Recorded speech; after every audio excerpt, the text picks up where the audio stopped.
What is up, dudes and lady dudes? Welcome back to Just Nuts, guys. Today we have a couple of final cards for Blazing Vortex revealed. We knew that they were going to do the pack openings today. We had about, I think, 8 cards because we actually got more cards revealed from Team Samurai X1 revealing the War Rock cards, the worst archetype I've seen in 5 years.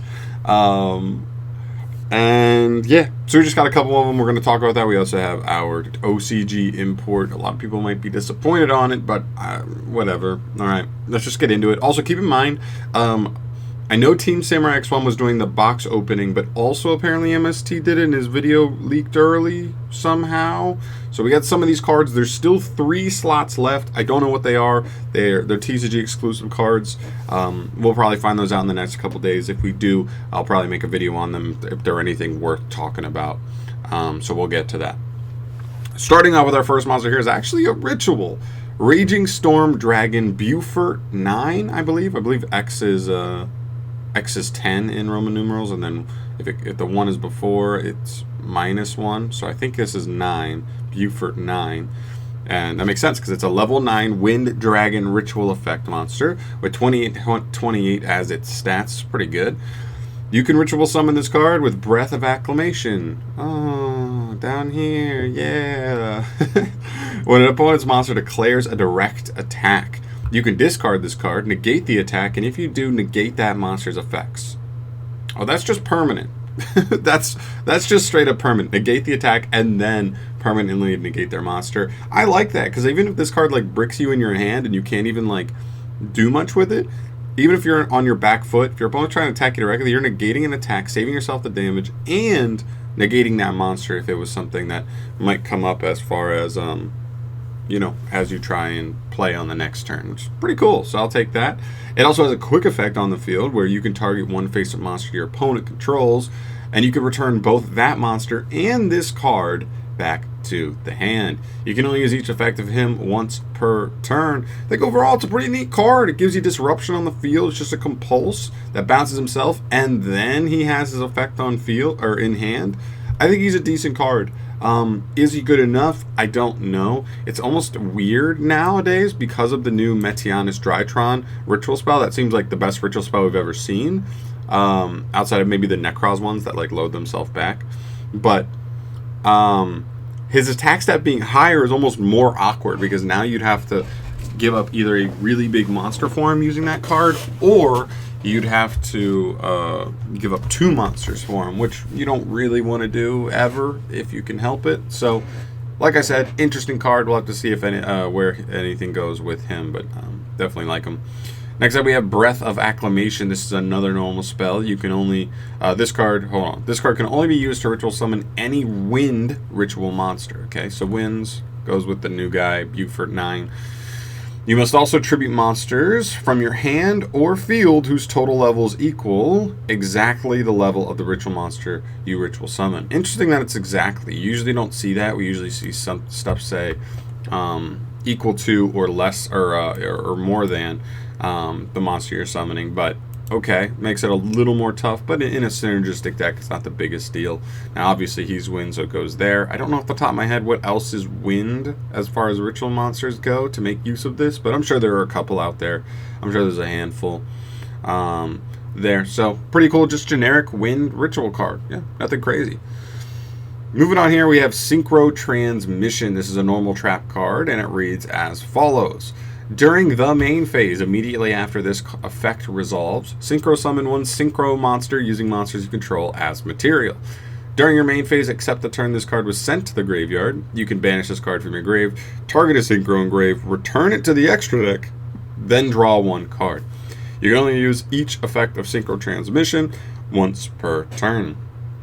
This is a pretty cool card. Now, the only downside with cards like this that I think are cool, I had the same feeling with like this card with like, what is it, Necro Fusion.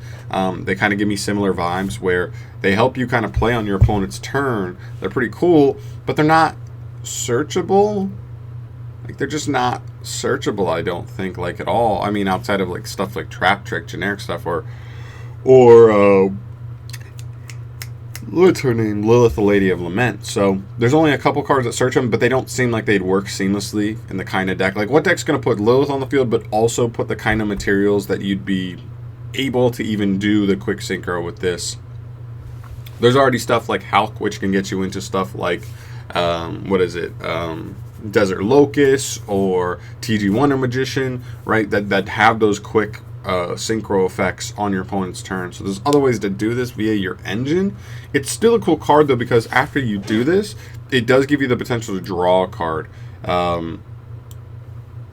which is really cool. I mean, this is literally just a draw one on your next turn. It pays for itself immediately after it already lets you quick synchro. So depending on the deck, it could be really cool. I would just keep it in mind. It is a cool card. Maybe it'll come up at some point, but unfortunately, I think just like cards like these need to be like part of a searchable combo, not necessarily just, you don't really want to like just draw this. But I think in a vacuum, it's actually a pretty good card.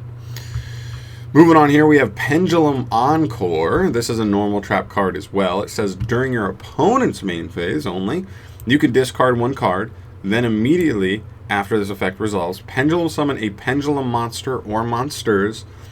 Also, for the rest of this turn after this card resolves, cards in your Pendulum zones cannot activate their effects and cannot be destroyed by your card effects.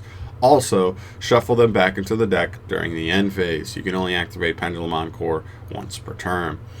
Okay, so kind of a little bit going on here. This card essentially lets you Pendulum summon on your opponent's turn. You just have to pay a lot to do it. Essentially, right? You have to discard a card for cost. Then your Pendulum zones can't activate their effects, and you can't destroy them to keep them from being shuffled, and then they'll just be shuffled. So you're losing Pendulum scales and you're discarding cards. So that's at least 3 cards you're giving up. And you can't activate the Pendulum scale effects after this card resolves. So kind of a lot going on there. I mean, I don't see this card being too worth outside of a strategy that, like, I don't know, really can make this push like the most insane push that like nobody would ever be able to like beat. I don't know. I have no idea. It seems like it could have some cool, fun implications that are just like crazy power pushes, but I don't know that this rings to me as a card that's like actually worth it at the end of the day. I mean, just giving up 3 cards for a Pendulum summon, it doesn't get you more resources. It only Pendulum summons out the resources you already have. So, meh, overall, I think. I don't know. I don't love it, to be honest. Which takes us to the last card we have here today, which is the Virtual World Otohime Tuto. Tao. I don't know. She's a Virtual World card. We saw her in the OCG, actually. This is the one import. A lot of people were hoping for Crossout Designator to be in this slot. It would have been another really high rarity card that definitely would have garnered a lot of chase in the set.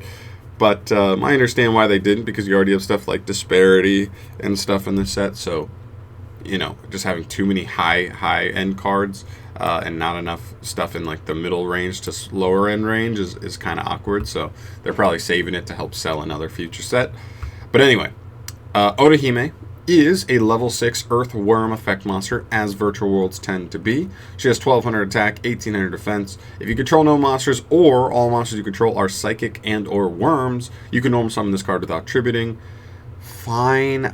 If this was a special summon effect, this card would actually be really good. I think this card would immediately be maybe even a 3 of in Virtual Worlds. It's an awesome extender that without your normal summon puts a Virtual World name on the field and a level 6 body.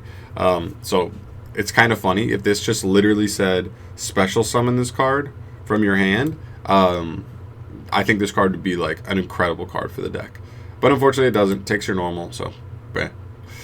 If this card is in your grave, you can discard a worm or a psychic monster as cost, so then special summon this card as a tuner, but banish it when it leaves the field. Also, for the rest of the turn, you cannot special summon level or rank 3 or higher monsters, or you can only summon level or rank 3 or higher monsters. So the same restrictions that all of the Virtual Worlds do. And then, yeah, so it can summon itself back from grave by discarding a psychic or a worm. Unfortunately, not many of the Virtual World's monsters want to be in grave outside of Nyan. So I guess if you're discarding Nyan, this is a pretty like worthwhile effect. But other situations, it just doesn't seem like it's amazing. So again, overall, it's literally like if this normal summon, literally just if this was just special, and then take away the rest of the sentence, but then this card would literally just be like probably a really good extender in the deck, but unfortunately it's not. Maybe just because it's another level 6 they'll play and it's a name, and it gives them the potential to extend in other situations. I don't know. Maybe it's a one-of, searchable, dumpable, all that stuff. Fine. Maybe it's a one-up just because you so easily dump any monster, and sometimes you dump Nyan and you're not even sure what else you want to dump monster-wise, so maybe she'd come up as a one-of just to dump because she can be an extender engrave. I'm not sure. Just depends. I don't know the deck intricately enough to tell you that much. And but yeah, that's pretty much it. There should be 3 other cards. I'm sure we'll find out in the next couple days just because they're probably in these videos. It just depends if the content creators are actually reading these cards because they didn't realize that these random 3 cards were actually unrevealed cards before. So we'll see what happens there. If they're anything worth, like I said, I'll let you know what those do. I'll make a video on them. But yeah, that looks like the end of Blazing Vortex. Really interesting set. Couple new interesting archetypes. Unfortunately, I think like the TC exclusives kind of missed the mark for me. War Rocks definitely missed the mark. I actually think Materiactors, the 2 Materiactor cards, are more interesting than all of War Rocks, which is hilarious. And yeah, so let me know your thoughts on the cards down below. If there's any weird interactions that I didn't notice as I was, reading through them, definitely let me know in the comment section down below, or any of these cards you think could come up in other situations. Let me know your thoughts on those down below. Other than that, thank you so much for watching. As always, guys, subscribe to the channel if you want to stay up to date on all Yu-Gi-Oh! News, and I'll catch you in the next video. Peace.